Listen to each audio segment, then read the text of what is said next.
Some men choose solitude because the world has taken too much from them.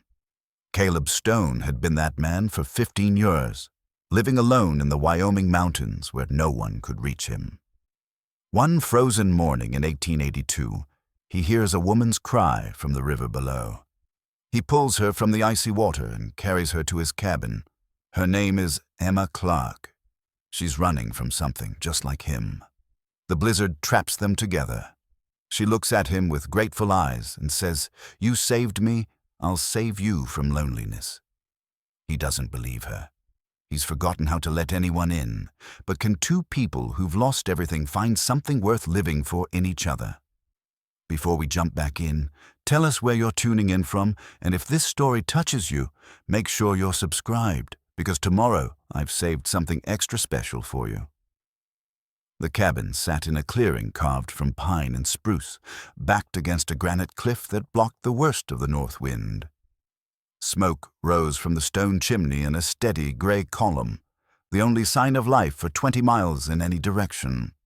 Inside, Caleb Stone moved through his morning routine with the practiced efficiency of a man who'd done the same things in the same order for more years than he cared to count. He was 42 years old, though the mountains had aged him in ways that had nothing to do with time. His hair, once dark brown, had gone mostly gray at the temples. His face carried the weathered lines of a man who'd spent decades squinting into wind and sun. His hands were scarred and calloused, strong enough to split wood all day without tiring. He stood just over 6 feet tall, broad across the shoulders, lean everywhere else. There was nothing soft about Caleb Stone. Not anymore. The cabin reflected its owner. One room, maybe 20 feet square, with a sleeping loft above reached by a crude ladder. A stone fireplace dominated one wall, its hearth blackened by 15 winters of constant use. A rough-hewn table and 2 chairs, though he'd only ever needed one, occupied the center of the space. Shelves lined the walls, holding supplies: dried beans, cornmeal, coffee, salt, ammunition. Traps and snowshoes hung from pegs. A rifle rested above the door. Everything had its place. Everything served a purpose. Caleb stood at the table now, sharpening his hunting knife with slow, methodical strokes against a wet stone. The blade was old, older than his exile. The handle was worn smooth from years of use, and if you looked closely, you could see initials carved into the dark wood: CS plus MR. He never looked closely anymore. The knife had been with him since his days as a lawman, back when he'd been Sheriff Stone of Blackwood, Montana Territory. Back when he'd worn a badge and believed in justice and thought he could protect the people he loved. The knife had served him well in that life. It served him differently now. Skinning game, cutting rope, whittling by firelight on the endless winter nights. It was a tool, nothing more. He'd learned not to think about what those initials meant, about the woman who'd laughed when he carved them there on a summer evening that felt like it belonged to someone else's life. Outside, the wind howled. February in the Wyoming high country was unforgiving. The snow lay 4 feet deep in places, 6 feet in the drifts. The sky had been gray for a week straight, and the cold bit through even the thickest furs. Caleb was used to it. He'd chosen this place precisely because it kept the world away. No one came up here. No one could. He set the knife aside and walked to the window, such as it was, a small opening covered with oiled hide that let in dim light, but kept out the worst of the cold. Through it, he could see the frozen creek that ran past his clearing, and beyond it, the dark wall of pines that climbed up toward the ridgeline. Somewhere down there, maybe 5 miles as the crow flew, the creek joined a larger river. He rarely went that far. There was no need. He turned back to the room, and that's when he saw her. Really saw her, for the first time since he'd pulled her from the river 3 days ago. She lay in his bed, the only bed, covered in every blanket and fur he owned. Her face was pale against the dark wolf pelts, but the deathly gray color had faded. Her breathing was steady now, not the shallow, rattling gasps that had terrified him that first night. He'd done what he could, stripped off her frozen clothes, wrapped her in dry blankets, forced warm broth between her lips when she was barely conscious. He'd tended fevers before, back in his old life. He'd prayed, though he'd stopped believing his prayers did any good years ago. She was younger than him, maybe 30. Dark hair, long and tangled now, spread across his pillow. Even unconscious, even after nearly dying, there was something strong in her face. Not beautiful exactly, though she might have been once. Hardship had touched her, left its mark in the fine lines around her eyes and mouth.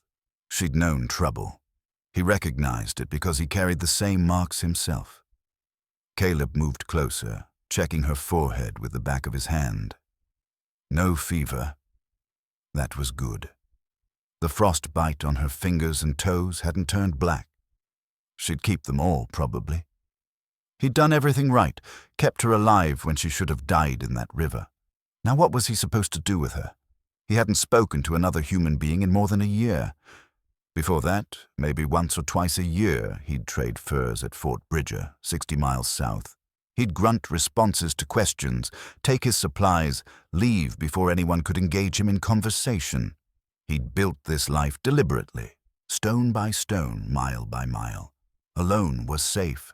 Alone meant you couldn't fail anyone, couldn't lose anyone, couldn't stand by helpless while the people you loved. He cut off the thought, automatic as breathing after all these years. Don't go there. Don't. Remember. Work. Stay busy. Survive.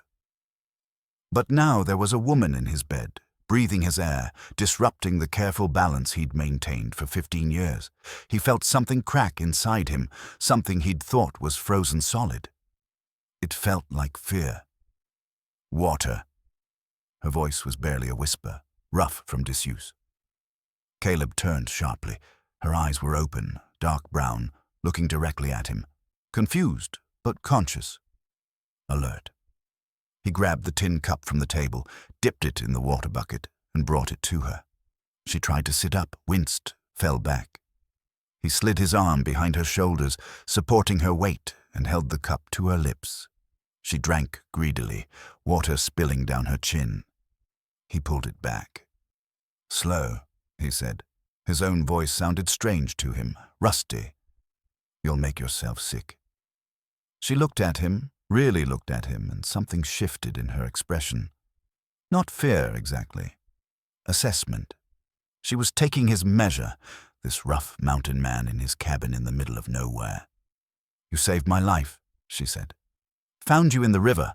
Couldn't just leave you. How long have I been here? 3 days. She closed her eyes, and he saw tears leak from the corners. 3 days, she repeated. Oh God, 3 days. There was something in her voice, some desperate urgency that made Caleb uncomfortable. He eased her back down onto the blankets and stepped away, putting distance between them.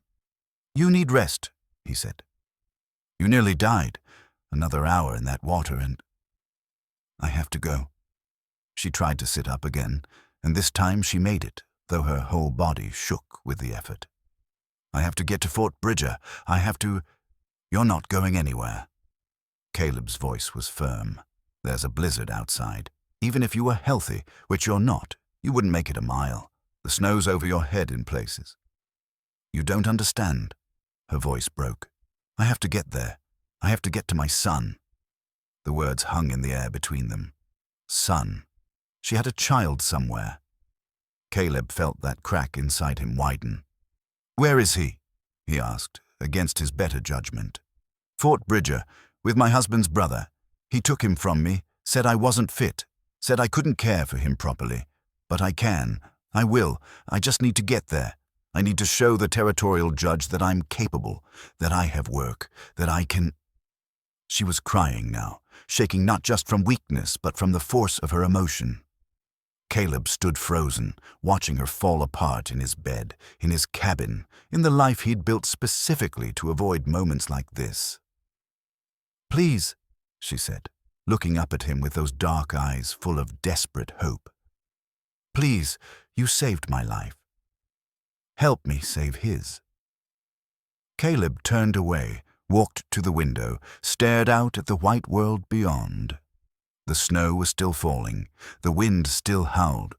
It would be weeks before the weather broke enough to travel, maybe longer. Behind him, he heard her crying, trying to muffle the sound in his blankets. He thought about the knife on the table, those carved initials he never looked at. He thought about a different woman, a different life, a different version of himself who'd believed he could protect the people who depended on him. He thought about failure and grief and the 15 years he'd spent running from both. "What's your name?" he asked, not turning around. "Emma," she said. "Emma Clarke. I'm Caleb Stone. You can stay here until the weather breaks. Then we'll see about getting you to Fort Bridger." It wasn't a promise. It wasn't even a plan. It was just words, something to say to make her stop crying. But even as he said them, Caleb felt something shift in his carefully ordered world, felt the ice around his frozen heart begin, just barely, to crack. Outside, the blizzard raged on, burying the mountains deeper under snow, cutting them off from the world below. Inside the cabin, 2 broken people sat in silence, each carrying wounds they couldn't speak of, each running from pasts they couldn't escape. The knife lay on the table between them, its carved initials a reminder that some things, once marked, could never be unmade. Emma slept for another full day, her body demanding what it needed to heal. Caleb went about his routines, but everything felt different now. The cabin seemed smaller with another person in it. The silence felt heavier, weighted with unspoken things. He found himself listening for her breathing, checking on her more often than was necessary. It made him angry at himself, this concern for a stranger. On the 5th day, she was strong enough to sit at the table. Caleb had made venison stew, the same thing he'd been eating all winter, and she ate it like it was the finest meal she'd ever tasted. Color had returned to her cheeks. Her hands, bandaged where the frostbite had been worst, could hold a spoon. She was going to be fine, physically at least. "Tell me what happened," Caleb said, breaking the silence that had stretched between them through the meal. "How did you end up in that river?" Emma set down her spoon, her expression guarded. "I was traveling to Fort Bridger, alone. I hired a man with a wagon to take me over the mountain pass. The weather turned bad quickly. We tried to make it through anyway." She paused, staring down at her bowl. "The wagon went off the trail. I remember falling, hitting the ice, going under. The cold was—" She shuddered. "I don't remember anything else until I woke up here." "The man with the wagon?" "I don't know. I didn't see him after we went over." Caleb nodded slowly. Something about her story felt incomplete, but he didn't push. People kept their secrets for good reason. He knew that better than most. "This son of yours," he said. "Tell me about him." Emma's whole face changed. Despite everything she'd been through, despite the exhaustion and pain still visible in her eyes, she smiled. "Daniel. He's 8 years old. Smart as a whip, curious about everything. He has his father's eyes, but my stubbornness." The smile faded. "His father, my husband, died 2 years ago. Logging accident up in Montana. After that, everything fell apart." She stood, moving carefully, and walked to the corner where Caleb had piled her belongings. There wasn't much. A small canvas bag, her ruined dress and coat, a pair of boots. She dug through the bag and pulled out something small, something that caught the firelight. She brought it back to the table and set it down in front of Caleb. A locket. Silver, tarnished with age and wear, hanging from a delicate chain. Emma opened it with trembling fingers. Inside was a photograph, the kind made by the traveling photographers who came through the frontier towns. A boy's face looked back at Caleb, serious, unsmiling in the way children had to be to hold still for the long exposure. He had his mother's dark eyes. "Daniel," Emma said softly. This was taken last year, right before... Her voice broke. She closed her eyes, took a breath, continued. My husband's brother, Thomas, came to our house a month after the funeral. He said I couldn't manage on my own. Said a woman alone couldn't provide for a child. He had papers, legal documents. He took Daniel and I couldn't stop him. Caleb felt his jaw tighten. He knew men like that, had dealt with them in his years as a lawman. Men who hid behind the law while doing things that had nothing to do with justice. The territorial court gave him custody. Caleb asked. Temporary custody, until I could prove I was capable. But Thomas made sure I couldn't prove anything. Every job I tried to get, he interfered. Every place I tried to stay, he followed. He wanted me to disappear, to give up, to let him have Daniel permanently. Why? Emma looked at him.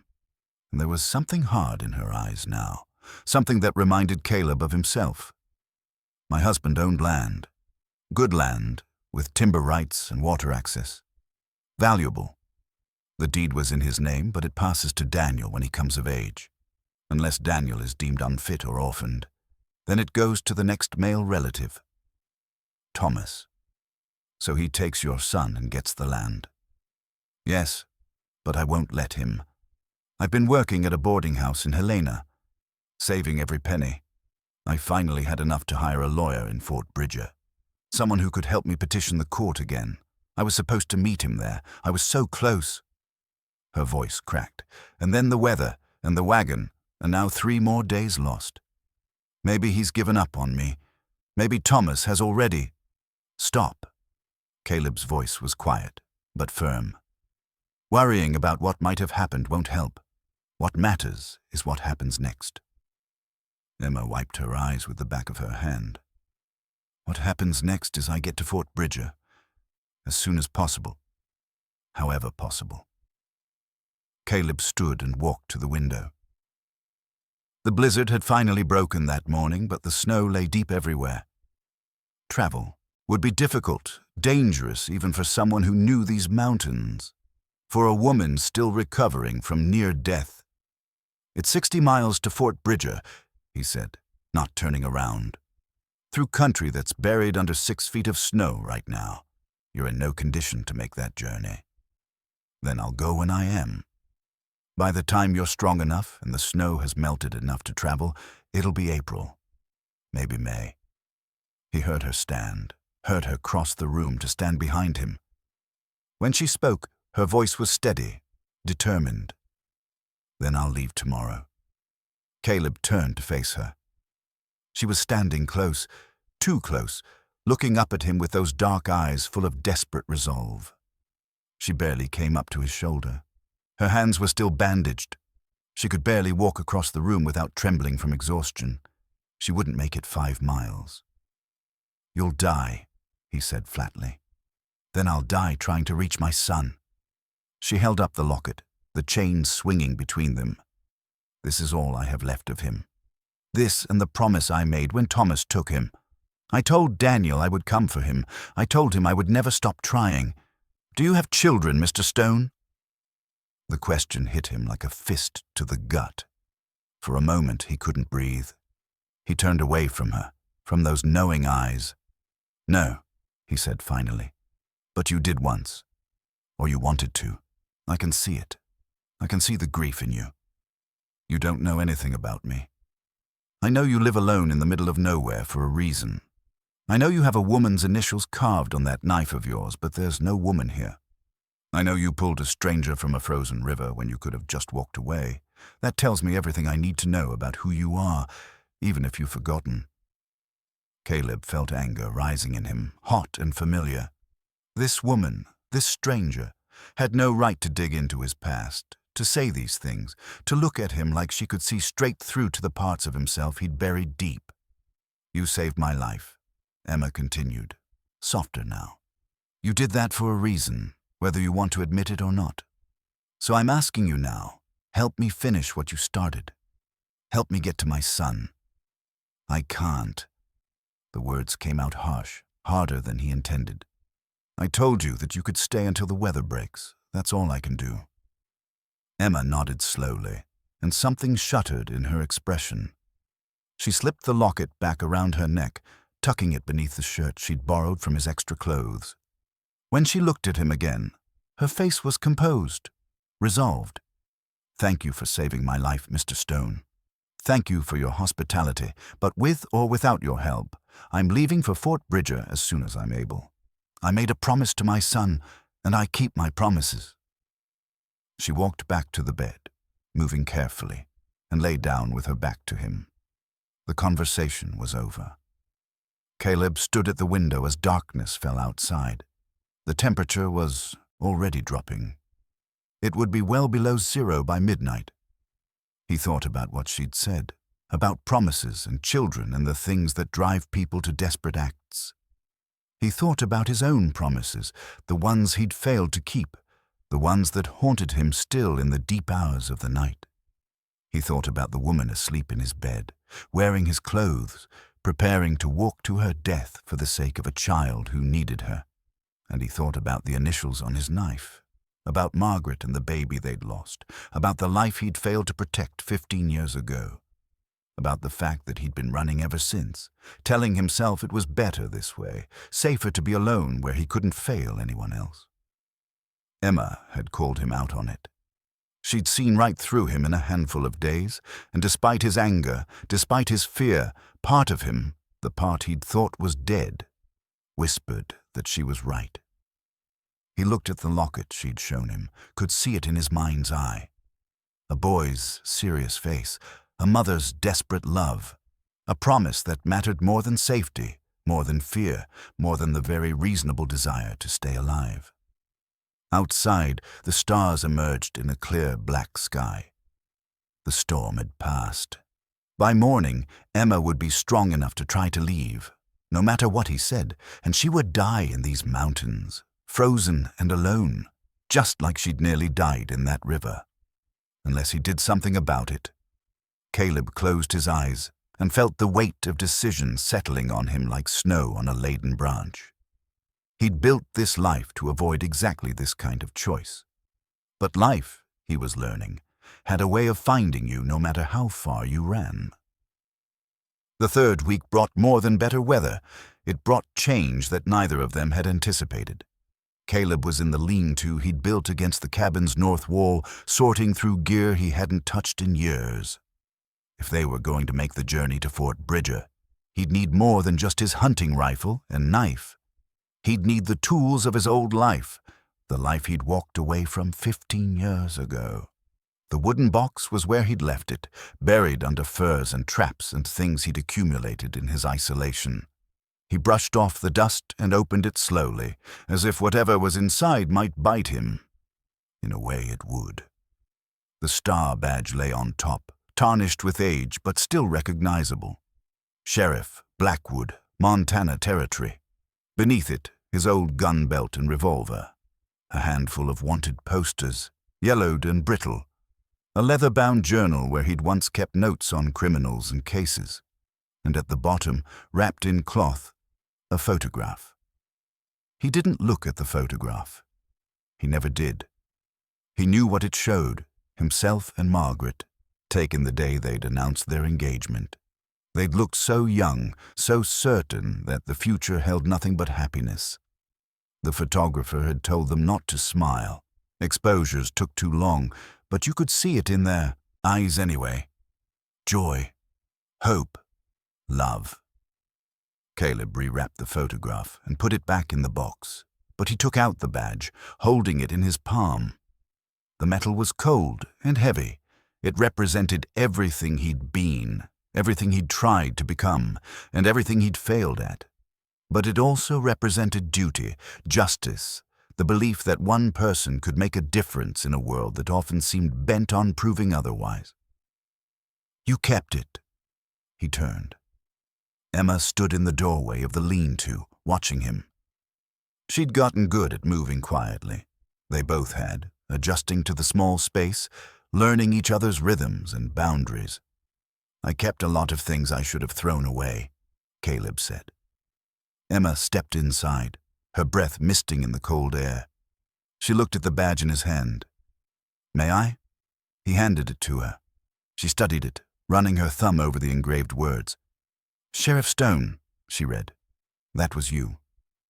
A lifetime ago." "Not so long."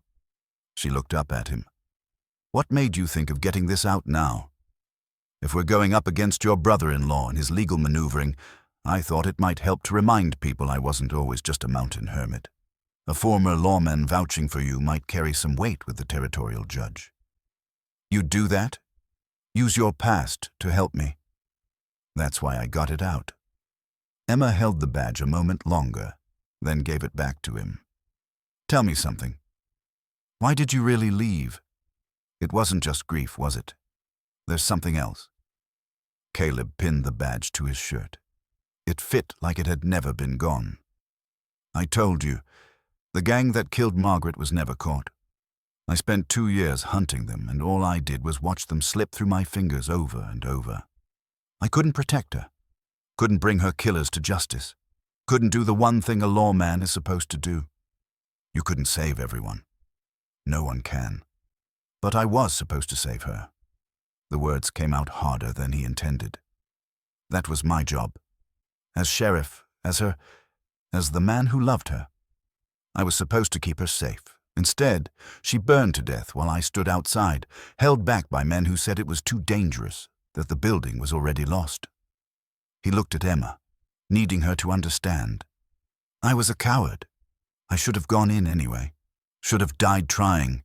Instead, I let them hold me back, and I've been living with that choice ever since. That's not cowardice. That's survival. Is there a difference?" Emma stepped closer, and Caleb could see his own reflection in her dark eyes. Yes, a coward would have gone back to that same town, worn that same badge, and pretended nothing had changed. You left because you knew you'd become something you didn't want to be. That takes courage. Or it's just running away. Sometimes running away is the bravest thing you can do. Emma touched the badge on his shirt. But coming back, facing the things you've been running from, that's braver still. They stood, close in the small space of the lean-to, their breath mingling in the cold air. Caleb was acutely aware of her hand on his chest, of the way she was looking at him like she could see straight through to his bones, like she knew him better than he knew himself. "I'm not coming back," he said quietly. "I'm just helping you. After that, I'm going back to my mountain." "Are you sure about that?" "Yes."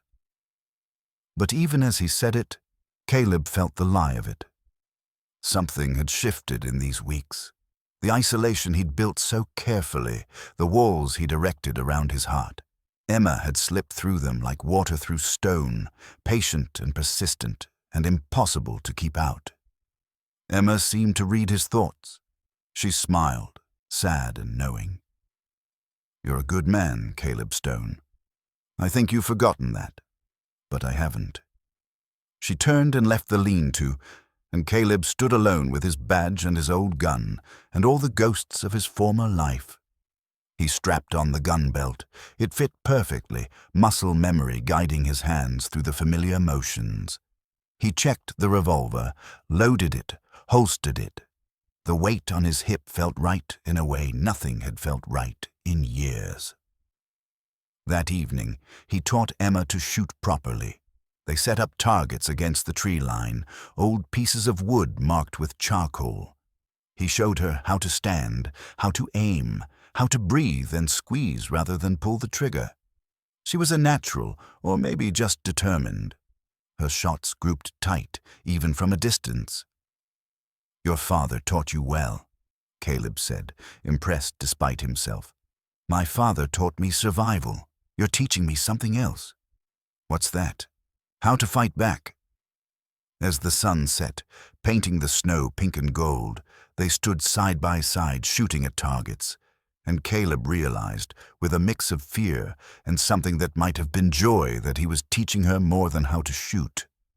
He was teaching her that she didn't have to face her battles alone, that sometimes strength came from knowing when to ask for help.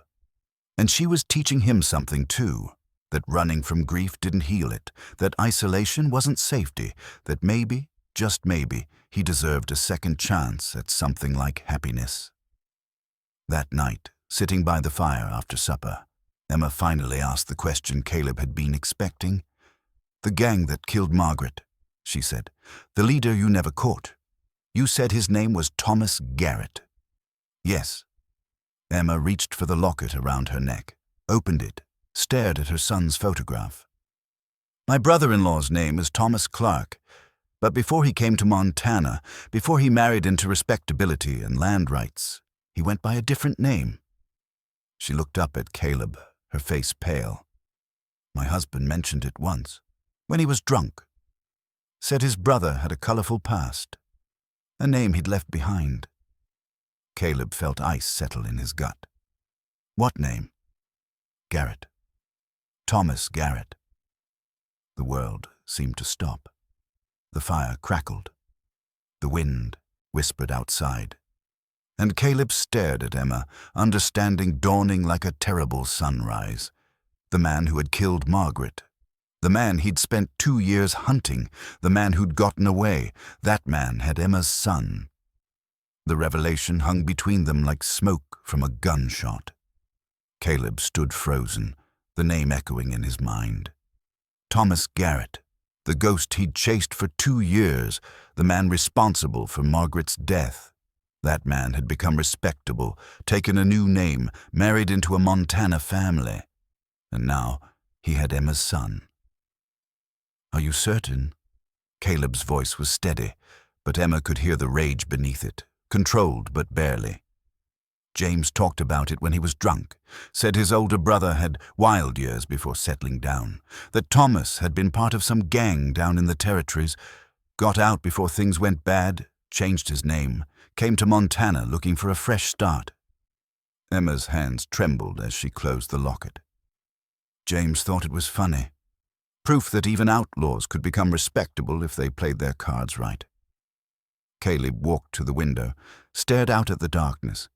His mind was racing, fitting pieces together. Thomas Garrett disappears from the territories in 1867. Thomas Clarke appears in Montana around the same time, marries into a family with land and connections, waits, plans. And when his younger brother dies, he sees an opportunity. Take the boy, take the land, eliminate any obstacles, including Emma. "The wagon accident," Caleb said, turning back to her. "It wasn't an accident." Emma had gone pale. "What do you mean?" "Think about it. You're traveling to Fort Bridger to meet a lawyer who can help you. Thomas knows this. He has to. He's been watching you, interfering with your work, making sure you stay powerless. Then suddenly you're on the move, and if you reach that lawyer, if you present your case to the judge, you might actually win. So what does he do? He makes sure I never get there." Emma's voice was barely a whisper. "The man with the wagon. Thomas could have paid him. Could have told him to make it look like an accident. Weather was bad anyway. Easy to claim the wagon slipped on ice. You go into the river, you die, and Thomas is the grieving uncle with full custody of a valuable piece of property. But I survived. You pulled me out. Yes, which means Thomas thinks you're dead. For now." Caleb came back to the table, sat down across from her. "Emma, this changes everything. We're not just going to Fort Bridger to argue your case in court. We're going to confront a man who's tried to kill you once already. A man who won't hesitate to do it again." Emma met his eyes, and he saw not fear but determination. "Then we'd better make sure we get to him before he knows I'm alive. This isn't a game. Thomas Garrett, Clarke, whatever name he's using, he's dangerous. He was dangerous 15 years ago, and men like that don't get less dangerous with age. They just get more. Careful. He has my son, Caleb. I don't care how dangerous he is. I'm going to get Daniel back." Caleb saw himself in her, the same stubborn determination that had driven him to hunt Garrett for 2 years, the same willingness to risk everything for someone you loved. But he also saw the difference. Emma's love was for a living child who needed her. His had been for a dead woman and vengeance that would never bring her back. "Then we do this right," he said. "We plan. We prepare. We don't rush in blind." Over the next few days, they made ready. Caleb went through his old journal, reading the notes he'd made about Thomas Garrett and his gang 15 years ago. The man was smart, cautious, always 3 steps ahead. He used other people to do his dirty work, never took unnecessary risks, and he was absolutely ruthless when it came to protecting his interests. Emma shared everything she knew about Thomas Clarke, his house in Fort Bridger, his business interests, a trading post, some mining claims, his reputation as a respectable member of the community, the way he had manipulated the courts to get custody of Daniel using his dead brother's name and his own carefully constructed image. "He keeps Daniel at the house," Emma said. "Has a woman who cooks and cleans, supposedly to care for the boy, but Daniel isn't allowed to leave. Thomas says it's for his safety, but it's to control him," Caleb finished. "Keep him isolated, dependent. Make sure he doesn't tell anyone anything that might complicate Thomas's claim." They packed supplies for the journey. Caleb selected weapons: his rifle, his revolver, a spare pistol for Emma. Ammunition, his badge, the wanted poster he'd kept all these years, yellowed but still legible, showing Thomas Garrett's face and crimes. One evening, as they worked side by side preparing for departure, Emma found something in the bottom of Caleb's trunk, a small wooden box, delicate and carefully crafted. She opened it before thinking, and music filled the cabin, a lullaby, sweet and sad, played by a mechanism inside. Caleb looked up from cleaning his rifle, saw what she held, and went very still. "I'm sorry," Emma said quickly. "I shouldn't have." "It's all right." Caleb set down the rifle and came to her. "That was Margaret's. I gave it to her when she told me about the baby. She loved music boxes. Said they reminded her of her childhood." The lullaby played on, filling the space between them. Emma closed the box carefully, but Caleb reached out and opened it again. "Let it play," he said. They stood together, listening to the simple melody. And for the first time since Margaret's death, Caleb felt something other than pain when he thought of her.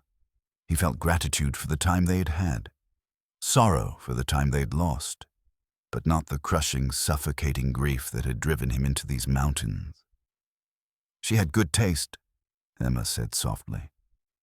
She did. The music box wound down, the notes slowing until they stopped. In the silence that followed, Caleb looked at Emma, this woman who'd stumbled into his life like a miracle or a curse. He still wasn't sure which. Who'd cracked open his carefully constructed isolation, who'd given him a reason to care again, even though caring meant opening himself to loss. "When we get to Fort Bridger," Emma said, "when we face Thomas, I need you to promise me something." "What?" "That you'll be careful, that you won't do anything foolish because of what he did to Margaret, that you'll remember we're doing this for Daniel, not for revenge." Caleb wanted to make that promise, but 15 years of rage and grief made the words stick in his throat. Instead, he said, "I promise to keep you and your son safe, whatever it takes." It wasn't the promise she'd asked for, but it was the only one he could make. That night, they sat together by the fire long after they should have gone to sleep. Tomorrow, they would leave. Tomorrow, the journey would begin. But tonight, they had this: warmth and companionship, and the knowledge that neither of them would face what was coming alone. Emma fell asleep with her head on Caleb's shoulder, and he didn't move, didn't wake her. He just held her while the fire burned low and thought about second chances and the strange paths that led to redemption. They left at first light, the cabin locked behind them, supplies loaded on the mule Caleb had kept for trading trips he rarely made. The snow was still deep, but a crust had formed overnight, hard enough to walk on if you were careful, treacherous if you weren't. They moved slowly, Caleb breaking trail, Emma following in his footsteps. The journey would take 5 days if the weather held. 5 days through mountain passes and along frozen rivers, avoiding the main trails where they might be seen. Caleb knew these mountains better than anyone. He'd spent 15 years learning every ridge and valley, every shortcut and hiding place. It was the one advantage they had. On the second day, as they made camp in a sheltered hollow beneath a rock overhang, Caleb went through his pack one final time. He wanted to check the wanted poster to refresh his memory of Thomas Garrett's face. 15 years was a long time. Men changed, but some things, the eyes, the shape of a jaw, the way someone held themselves, those things stayed the same. He pulled out the oilcloth bundle where he kept his old papers. The wanted poster was on top, but beneath it was something he'd forgotten was there. Another poster, dated a year later, and another. He spread them out on a flat rock, and ice formed in his gut. Thomas Garrett, wanted for robbery, murder, arson. That was the poster he remembered. But these others, these showed the full scope of what Garrett had done. Not just one crime, but dozens. Towns terrorized up and down the territories, banks robbed, people killed. And there, in the third poster, a detail that made Caleb's blood run cold. Last, seen traveling with a young boy, approximately 6 years of age. Boy believed to be son of a previous victim, Garrett known to use children as leverage and cover. Emma came to look over his shoulder, carrying firewood. She saw the posters and went very still. "He's done this before," she whispered. Caleb spread out the posters, reading them more carefully now, seeing the pattern. Thomas Garrett wasn't just an outlaw. He was something worse, a man who specialized in destroying families, in taking children and using them as tools. After each robbery, each killing, witnesses reported seeing him with different children. Sometimes boys, sometimes girls. They'd disappear after a few months, and new children would appear. "What happened to them?" Emma asked, though her voice said she already knew the answer. "Nothing good." Caleb's hands were shaking. He'd known Garrett was ruthless, but this was evil on a scale he'd never fully understood. He'd use them as shields, as bait, make people think he was a family man, harmless. Then when the job was done, stop. Emma's voice cracked. "Just stop. I can't hear this." But there was more. Caleb found it in the last poster, dated 1868, a year after Margaret's death. The gang had been spotted in Montana Territory. Thomas Garrett and his brother, James Garrett. Both wanted, both dangerous. "James," Caleb said slowly, looking up at Emma. "Your husband. He wasn't just Thomas's brother. He was part of the gang." Emma shook her head, backing away. "No. James wasn't. He couldn't have." "Look at the poster, Emma. James Garrett, wanted in connection with multiple robberies and murders. The younger brother, 23 years old in 1868. That would make him the right age to be my husband." Emma sat down hard on a fallen log. "But he told me. He said he came from a respectable family back east, that he'd come west to make his fortune in timber. He never said anything about being an outlaw, about running with his brother's gang." Caleb gathered up the posters. Men like that don't advertise their past. They reinvent themselves. Thomas did it first, creating the Clarke identity. James followed later, used the same last name, claimed to be Thomas's younger brother from back east. No one questioned it because no one knew to question it. Emma was crying now, quiet tears running down her face. "So everything was a lie. My whole marriage. The man I thought I knew. It was all a cover," Caleb finished. "Thomas sent his brother to marry into your family, to get close to your father's land holdings. When your parents died and you inherited, James stayed married to you to maintain the claim, and when he died, Thomas took over, took Daniel, took the land." Emma looked up at him, her face stricken. "And I played right into his hands. I had a child with a criminal. I brought Daniel into this world not knowing his father was... Oh God, Caleb, what have I done?" Caleb went, to her, knelt in front of her, took her cold hands in his. You didn't know. You couldn't have known. James fooled you the same way Thomas fooled an entire town. These men are professionals at deception.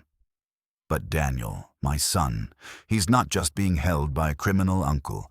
He's being held by a man who's hurt children before, who's used them and... She couldn't finish the sentence. Which is why we're going to get him out. Caleb's voice was firm, certain. Thomas wants that boy for the land rights, nothing else. That means he'll keep Daniel safe until the legal claim is settled. He needs him alive and healthy to maintain the appearance of caring guardianship. You don't know that.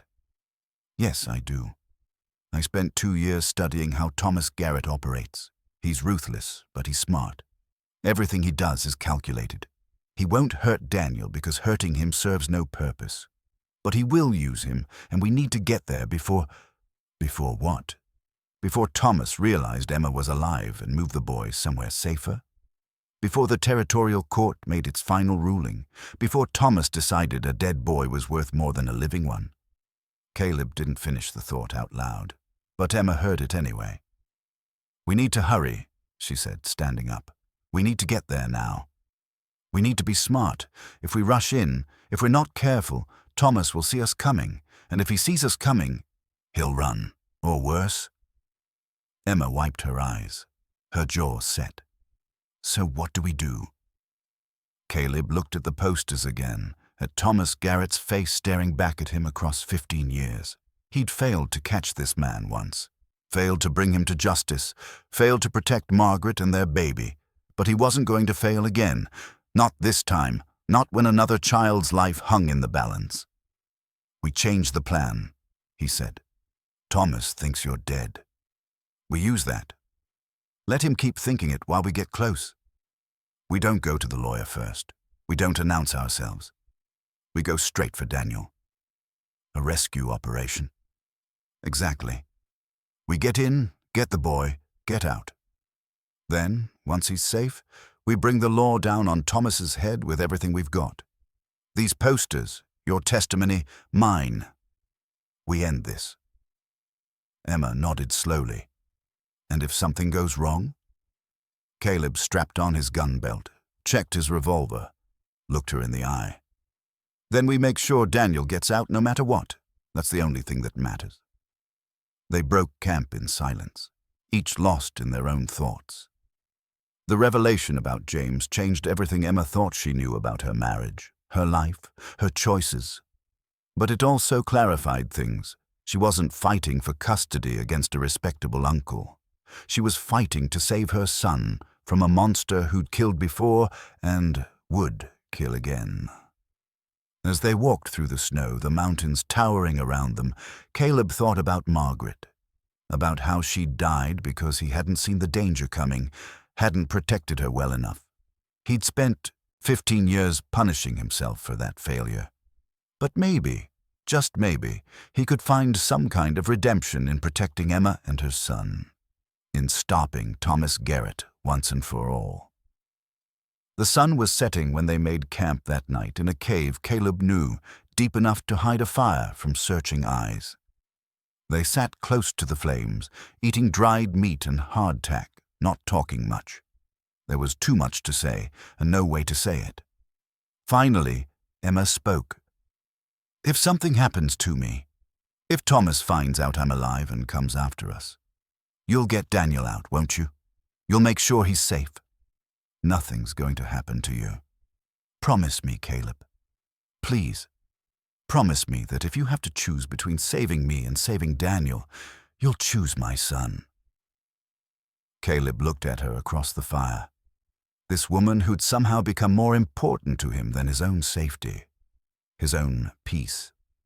The woman who'd pulled him back into the world, who'd reminded him that some things were worth fighting for.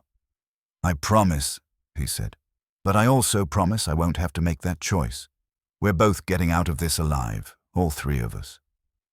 Emma smiled, sad and grateful and afraid. I believe you.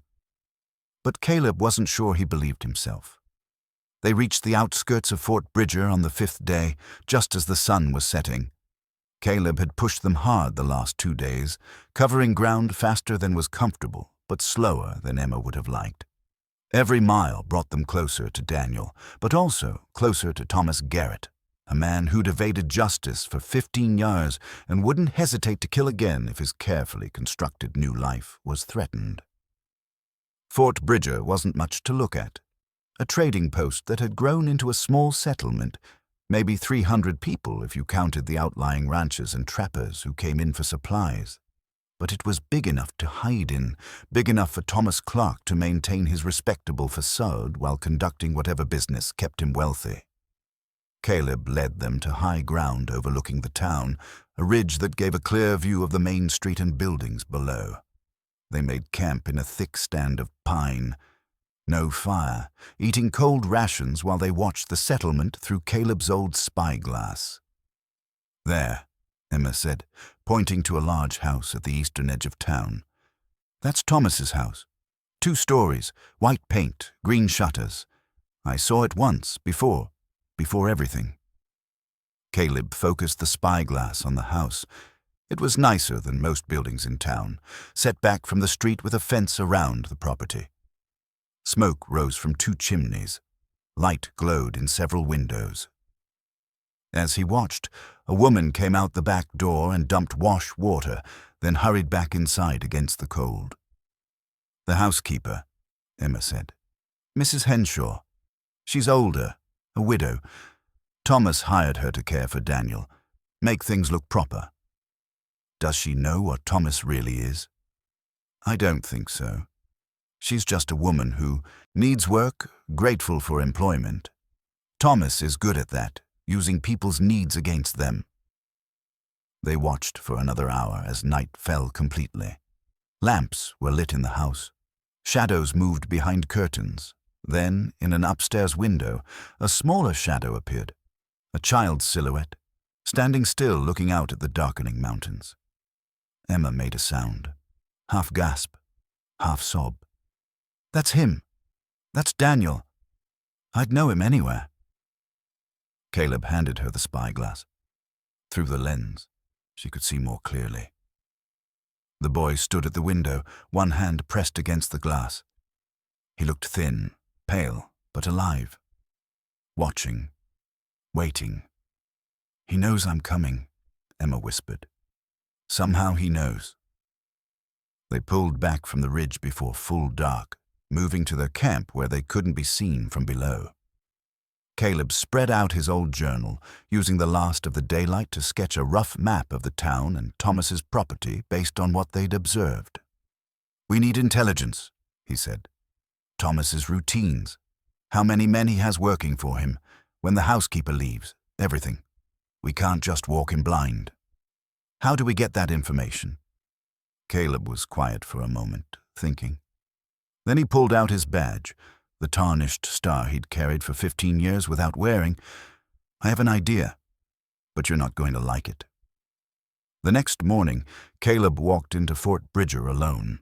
He'd cleaned up as best he could, trimmed his beard, put on his cleanest shirt. The badge was pinned to his chest. He looked like what he was, or had been, a lawman from the territories, weathered but competent. He went straight to the town marshal's office, a small building next to the general store. The marshal was a man in his 50s, heavy-set with the look of someone who'd taken the job because it was easy, not because he cared about justice. "Help you?" the marshal asked, looking up from a newspaper. "Sheriff Stone, formerly of Blackwood, Montana Territory." Caleb showed his badge. "I'm tracking a fugitive. Thought you might be able to help." The marshal's interest picked up slightly. "What kind of fugitive?" Caleb pulled out the old wanted poster, the one showing Thomas Garrett. "This man. He's wanted in connection with multiple crimes from 15 years ago. I have reason to believe he's living in this area under an assumed name." The marshal looked at the poster, then back at Caleb. 15 years is a long time, Sheriff. Most bounties that old aren't worth pursuing. This one is. To me." Caleb met the marshal's eyes. "He killed my fiancée, burned down a building with her inside. I've been looking for him ever since." Something in Caleb's voice must have convinced the marshal this was serious. He studied the poster more carefully. "You say he's using a different name?" "Yes. Probably respectable. Probably established. He's smart, this one. Knows how to blend in." The marshal was quiet for a moment, thinking. Then his expression changed. Recognition, followed quickly by discomfort. How old would this man be now? Mid to late 50s. And you say he's dangerous? Very. The marshal set down the poster like it might bite him. "Sheriff, I think you'd better talk to the territorial marshal in Cheyenne. This is above my pay grade." "You know him, don't you?" Caleb said. "You know who he is." The marshal stood up, walked to the window, looked out at the street. When he spoke, his voice was careful, measured. "There's a man in this town, respectable businessman, member of the town council. Lost his brother a couple years back, took in his nephew trying to do right by the boy. If you're suggesting that man is actually a wanted criminal from 15 years ago." "I'm not suggesting. I'm telling you. Thomas Clarke is Thomas Garrett, and he needs to be arrested." "On what evidence? An old wanted poster and a grudge?" The marshal shook his head. "Clarke's been here 5 years, built a successful trading business, helped fund the new schoolhouse, never caused a lick of trouble. If I arrest him based on what you've shown me, I'll be out of a job by sundown. He has a child, his nephew. The boy's not safe." "The boy's fine, I've seen him. Clarke treats him well, provides for him. Hell, he's got a housekeeper to look after the kid proper. What more do you want?" Caleb felt his temper rising but forced it down. Getting angry wouldn't help. "I want you to do your job. I want you to investigate a credible lead on a wanted fugitive. And I want to keep my position and not stir up trouble where there isn't any." The marshal walked back to his desk. "I'll tell you what, Sheriff Stone.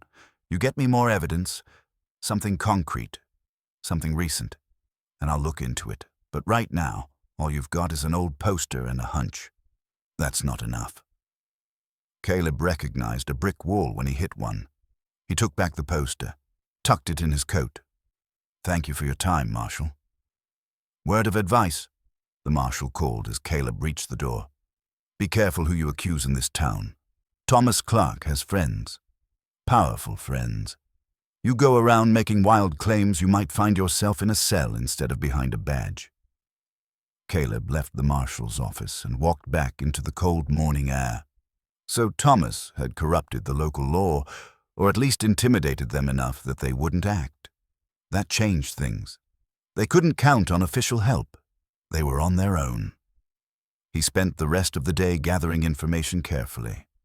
He visited the trading post, not Thomas's, but the competitor across the street.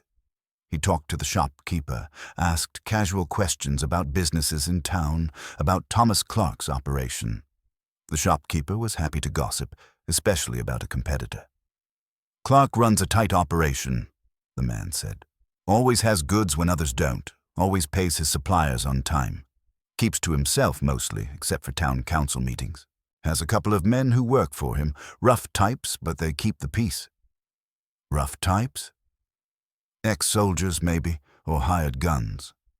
Hard to say. They don't cause trouble. Just hang around Clarke's property, help with shipments. One of them's always at the house, though. Day and night. Makes you wonder what he's protecting." "What about the boy? His nephew?" The shopkeeper's expression softened. "Sad situation, that. Kid lost his parents. Clarke took him in. Though I don't see the boy much. Clarke keeps him close. Says it's for his safety. Some folks think it's a bit much, but who am I to judge how a man raises his kin?" Caleb bought some supplies he didn't need and left. The picture was becoming clearer. Thomas had guards, probably men who knew his real identity and were paid well to keep quiet. The boy was essentially a prisoner, though no one in town saw it that way. They saw a respectable man caring for his orphaned nephew. He met Emma after dark at a rendezvous point they'd agreed on, an abandoned trapper's cabin a mile from town. She'd stayed hidden all day, nearly mad with the need to do something, to act, to get her son back. "The local law won't help," Caleb reported. "Thomas has them convinced he's respectable or too afraid to act. Either way, we're on our own."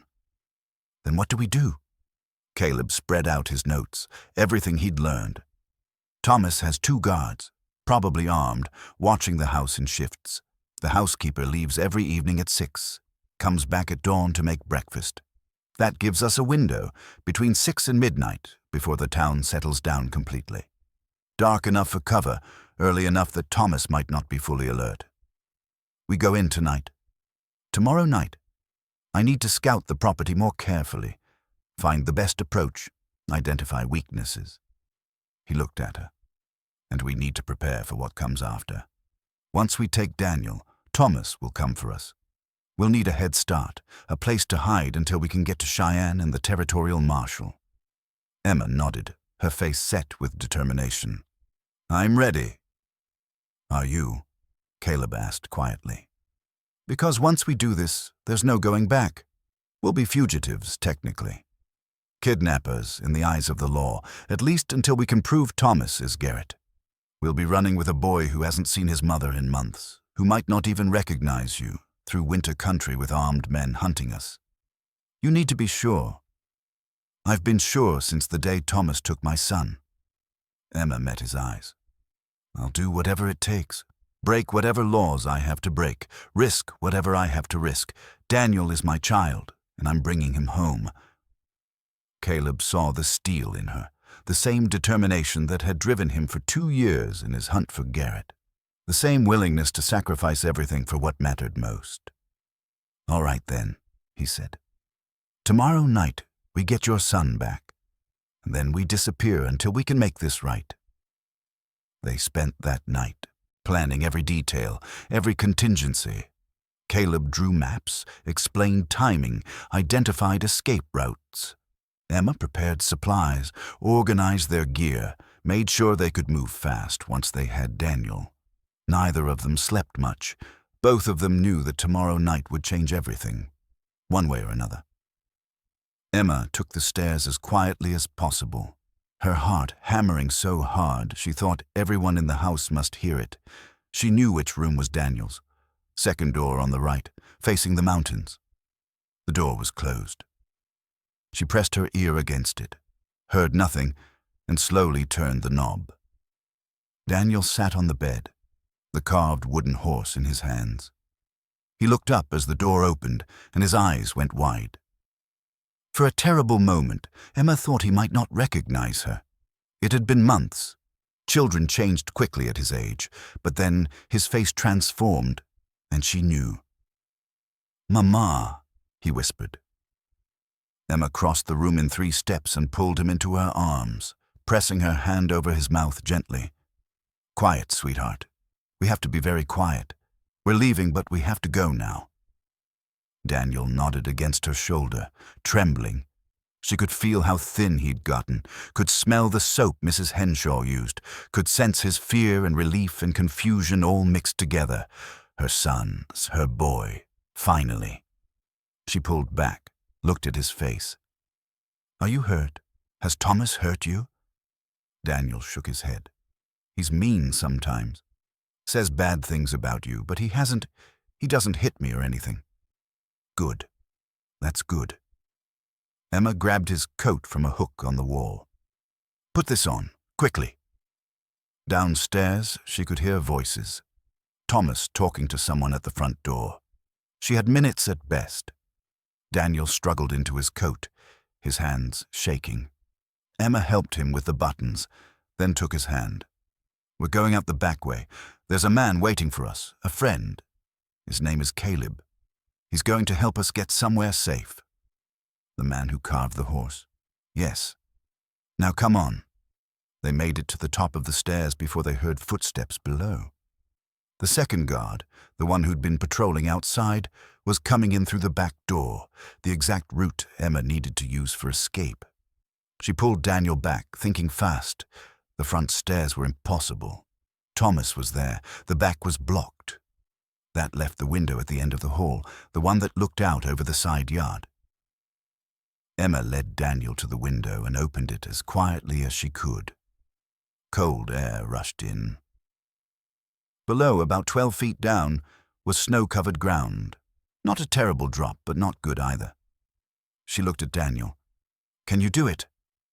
Jump down into the snow?" Daniel looked terrified, but nodded. "If you're with me. I'll go first. Then you jump and I'll catch you. Can you be brave for me?" "I'll try." Emma climbed out onto the narrow ledge, hung by her hands, and dropped. She landed hard, the impact jarring through her legs, but the snow cushioned it. "Enough." She looked up at Daniel. "Your turn, baby. Jump. I've got you." Daniel climbed out, much clumsier than she had, his fear making him slow. Emma saw a lamp moving behind him. Someone coming down the hall, checking the rooms. "Now, Daniel, jump now." He jumped. Emma caught him, both of them going down into the snow. From inside, she heard a shout. They'd been discovered. Emma grabbed Daniel's hand and ran. Behind them, more shouting, the back door banging open, the guard yelling for Thomas. At the front of the house, Caleb heard the commotion and knew the plan had gone wrong.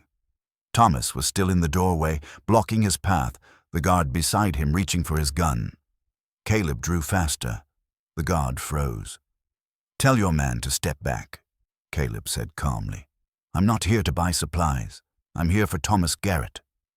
Thomas's face went very still. Recognition dawned slowly, then shock. You remember me?" "The sheriff from Blackwood. The one whose woman—" Thomas smiled, cold and cruel. "You never could let things go, could you? You killed her, burned her alive. I killed a lot of people. You'll have to be more specific." The guard was still frozen, caught between two armed men. Caleb could hear running footsteps from the back of the house. Emma and Daniel making their escape, he hoped. "It's over, Thomas. I know who you are. I know what you've done, and I'm taking you in." "On what authority? You're not a sheriff anymore. You're just a bitter old man with a grudge." "I'm a citizen making an arrest, and if you resist—" Caleb let the implication hang. Thomas laughed. "You think you can just walk in here and take me? I've built a life in this town. I have friends, power. You have nothing. I have the truth, and your nephew's mother, and enough evidence to hang you 3 times over." Thomas's expression changed. "Emma, she's alive. That's impossible. You killed the wrong woman in that river, or rather, you failed to kill her. She's taking her son back, and then she's going to testify against you for everything you've done." The second guard came running from the back, breathing hard. "Boss, the boy's gone. The woman took him out the window." Thomas's face went red with rage. He reached for a gun at his belt. Caleb's shot was faster, more precise. The bullet took Thomas in the shoulder, spinning him around, dropping him to the floor. "That's for Margaret," Caleb said quietly. The 2 guards raised their hands, suddenly aware they were on the losing side. Caleb kept his gun trained on them as he backed toward the door. "Your boss is wanted for murder and a dozen other crimes. If you're smart, you'll ride out tonight and not look back. If you're not, you'll hang alongside him." He reached the door, stepped out into the night, and ran. Behind him, Thomas was screaming orders, but no one was following. Not yet. Caleb found Emma and Daniel at the rendezvous point, both breathing hard, both crying. He didn't stop to talk. He just grabbed the pack of supplies they'd cached, handed Daniel to Emma, and led them up into the mountains. Behind them, Fort Bridger erupted in chaos. Lanterns, shouts, men searching, but the mountain man knew these hills better than anyone. And he was taking his new family somewhere safe. 3 months later, spring had fully arrived in the Wyoming mountains.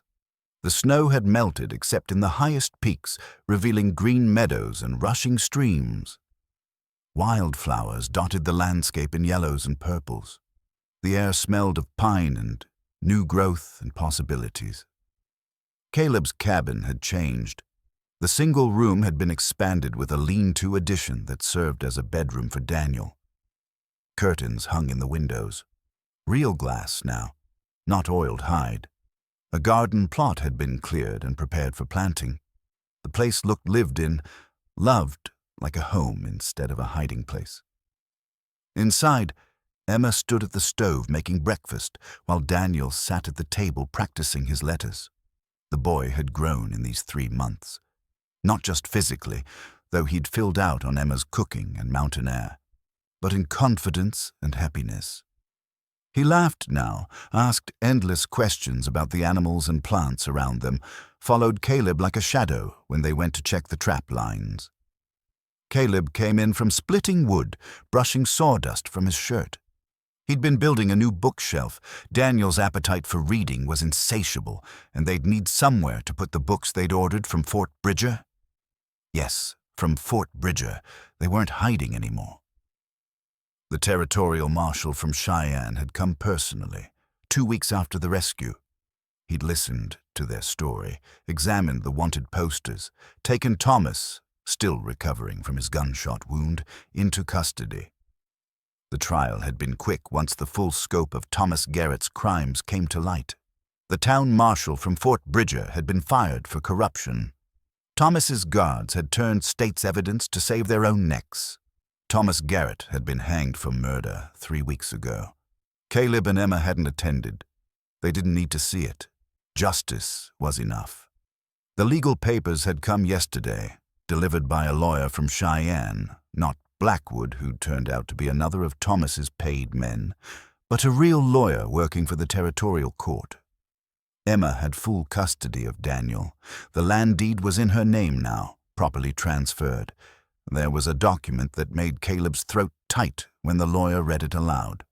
Adoption papers, making Caleb officially Daniel's father if they chose to sign them. "We don't have to decide now," Emma had said, seeing his expression. But Caleb had taken the pen and signed without hesitation. This boy, this family, they'd saved him as much as he'd saved them. Now watching Emma cook and Daniel practice his letters, Caleb felt something he hadn't felt in 15 years. Peace. Not the empty peace of isolation, but the full, complicated, wonderful peace of being part of something larger than yourself. On the shelf above the fireplace sat 3 objects. His old hunting knife with Margaret's initials carved in the handle, Emma's silver locket with Daniel's photograph inside, and Margaret's music box, which Daniel loved to wind and listen to before bed. The artifacts of their pasts, honored but not controlling their present. Caleb had told Daniel about Margaret last week when the boy asked about the initials on the knife. He'd told him the whole story, the love, the loss, the years of running. Daniel had listened seriously, then hugged Caleb hard. "I'm sorry you lost them," Daniel had said, "but I'm glad you found us." The badge lay in the same shelf, polished now. Caleb wore it sometimes when he rode down to Fort Bridger for supplies. The territorial marshal had offered him a position as deputy for the region. He hadn't decided yet. But he liked the idea of using his skills for good again, of being part of the community instead of apart from it. Emma set plates on the table, eggs, bacon, fresh bread. They ate together, Daniel chattering about the fox he'd seen that morning, about the fishing trip Caleb had promised for later, about whether his mother thought they could get a dog. "Maybe," Emma said, smiling at Caleb over her son's head. "If your father thinks it's a good idea." "Father." The word still made Caleb's chest tight. But it was a good tight, like coming home after a long journey. After breakfast, Daniel ran outside to play. Emma and Caleb stood at the window watching him, her hand in his. They'd been married for a month now, a quiet ceremony in Cheyenne with just the judge and a few witnesses. Emma wore a new ring on her left hand, one Caleb had bought with money from selling furs. She'd cried when he gave it to her, said it was the first time anyone had given her something that was just hers, freely offered with love. "He's happy," Emma said, watching Daniel chase after a grasshopper. "So are you." So are you. She looked up at him. Are you sure about this? About staying here, building this life? You worked so hard to get away from everything. I was running from grief, Caleb said. But you taught me the difference between running away and moving forward. I'm not running anymore. Emma leaned into him and he wrapped his arms around her. Through the window, they watched their son play in the mountain meadow, safe and loved and free. You know, Emma said, when I made that promise in your cabin that I would save you from loneliness, I had no idea how. And now? Now I think we saved each other. You pulled me from the river, but I pulled you back to life. Fair trade, I'd say. Caleb kissed the top of her head. Better than fair. That evening, as the sun set behind the peaks and painted the sky in shades of gold and pink, the three of them sat on the porch Caleb had built. Daniel was drowsy, leaning against Emma. Caleb held them both, his family, and felt the weight of the badge in his pocket. Not a burden this time, but a choice. Some men choose solitude because the world has taken too much from them, but some men learn that the hardest winters lead to the most beautiful springs. That family isn't just blood, but choice and commitment. That rescue can cut both ways, and sometimes the person you save ends up saving you right back. Caleb Stone had been that first kind of man for 15 years. But now, holding Emma and Daniel close while the mountains stood watch around them, he was something better. He was home.